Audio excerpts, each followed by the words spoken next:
হেবলি তুমি লেডিও তোলে তো বাবা খুব সুন্দর লাগবে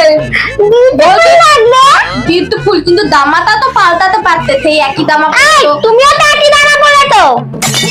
আমি বলে আতি বালি থেকে কিন্তু বলে আতিনি না আমিও তো তাই জানো না আজকে তো তবে মহালয়া নতুন জামা পরে পরবো ঠিক আছে মহালয়া দিয়ে এবারে পুজোটা শুরু করে দিই চলো প্যান্ডেলে চলো প্রথমে কোথায় যাবো প্রথমে ওই ত্রিভুবনে যাবো চলো চলো কি কাণ্ড আমি এখনো মণ্ডপে এসে পৌঁছাতে পারলাম না আর তোরা দুটো মিলে বাড়িতে মিথ্যা কথা বলে ঠাকুর দেখতে চলে এসেছিস আরে আমি তো এখনো পৌঁছালামই না ত্রিভুবনী ঠাকুরটা দেখো এই একটু বাড়ি দিলে তোদের আর তর্স হইছে না খুব তারা আবার মহালয়ার দিন মিথ্যা কথা বলে এসেছিস বাড়ি থেকে তাই তো এর ফল আমি দিচ্ছি নিয়ে দেখ তাহলে ফটো আমাদের ফটো তোলা তোলো আরে আমি এইদিকে আমার দিকে ফোনটা কর তোলো আরে আমার দিকে ফিরে তো ছবি তুলবি নাকি আমাকে পেছনে রেখে আবার সামনে সেলফি তোলা আবার ভালোবাসার গান সেট করা দাঁড়া নে এবার কি হলো মেয়েটাকে বৃষ্টি কোথা থেকে করছে কি জানি বৃষ্টি কোথা থেকে চলে এলো ভিড়া কোথাও আচ্ছা এত বৃষ্টি কোথা থেকে চলে এলো রাস্তার মধ্যে তো বড় দৌড়ে মারে ডুবে যাবো তো হাতে হাতে জল চলে যাবে ঢুকবে না ঠিক হয়েছে খুব অপমান করছিল আমাকে খুব এসেছিল মহালয়ার আগে ঠাকুর দেখতে নে দেখ এবার ঠাকুর দেখ বেশি করে কেমন করে দেখবি দেখ মদন মদন তুমি কোথায় এই মদন হেবলি হেবলি তুমি কোথায় গেলে মদন হেবলি কোথায় মদন এই তো হেবলি এই তো হারিয়ে গেছিল তুমি আমার হাতে ধরে তো কেন হ্যাঁ মিটু গেট করে তো ভেতরে নিয়ে দাও আরে না তুমি ভেতর চলে যেতে না ভয় পেও না আমরাই সেলফি তুলছিলাম না সেলফি তোলো জল তো কি হয়েছে সেলফি তোলা বন্ধ করছো না আমি তোমার দেখ তুমি আমার লোড এই দলে তো তুই মা সেলফি দিয়ে আমি রাখো চলো সেলফি তোলো হ্যাঁ মা এই নাও এইটা ধরো এই মিষ্টিটা দিয়ে যাও মণ্ডপে পুজো দিয়ে এসো একদম খুলবি না পূজার মিষ্টি যা পুজো দিয়ে আয় ঠিক আছে যা এই আমার মা না এটা পূজায় দিতে দিয়েছে হ্যাঁ পুজোয় দিতে দিতে বলছি একটা কি মিষ্টি আছে রে কালাকান যে তাহলে একটু খাই আমার খেতে হেভি লাগে তাই আরে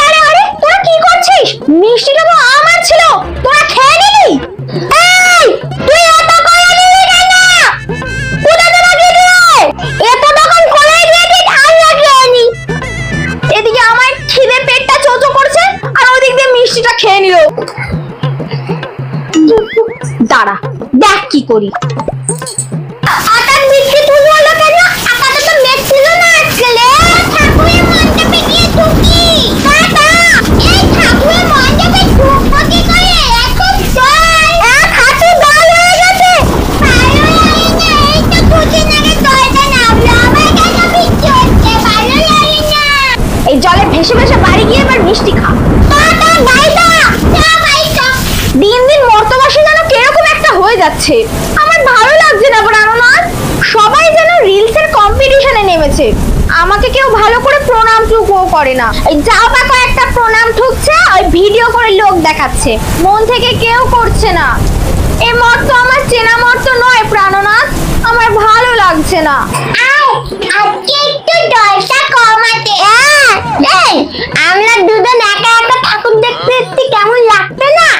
হ্যাঁ কিন্তু কি করবি তুই আরে আমাদের যদি বয়ফ্রেন্ড থাকতো তাহলে সবাই মিলে আসতাম হ্যাঁ তাহলে তো বেশ ভালোই হতো কি বলছিস এই ঠাকুরের দিকে বয়ফ্রেন্ড তাই ঠিক আছে ঠাকুর আমাদের দুজনকে তুমি বয়ফ্রেন্ড তোদের আবার বয়ফ্রেন্ড লাগবে এই বয়সে দেখ তোদের তবে আমি কেমন বয়ফ্রেন্ড দেই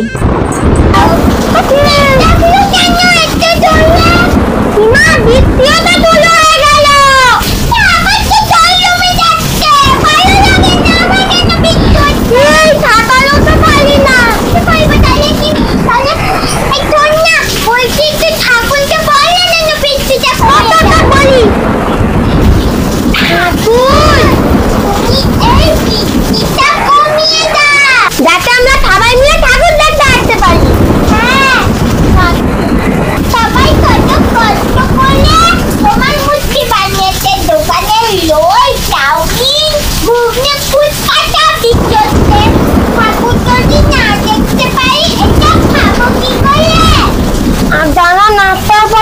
দূরে আছে, ওদের তো ঘর বাড়িও নেই ঠাকুর। তুমি খাবার দিকে দেখো ঠাকুর। হ্যাঁ, তুমি তো বাচ্চাদের কথা শোনো। তুমি এই বৃষ্টিটা কমিয়ে দাও, যাতে সবাই ভালো করে ঠাকুর দেখতে পারে। বেশ, তোরা যখন নিজেদের ভুল বুঝতে পেরেছিস, আমি তখন শান্ত হচ্ছি।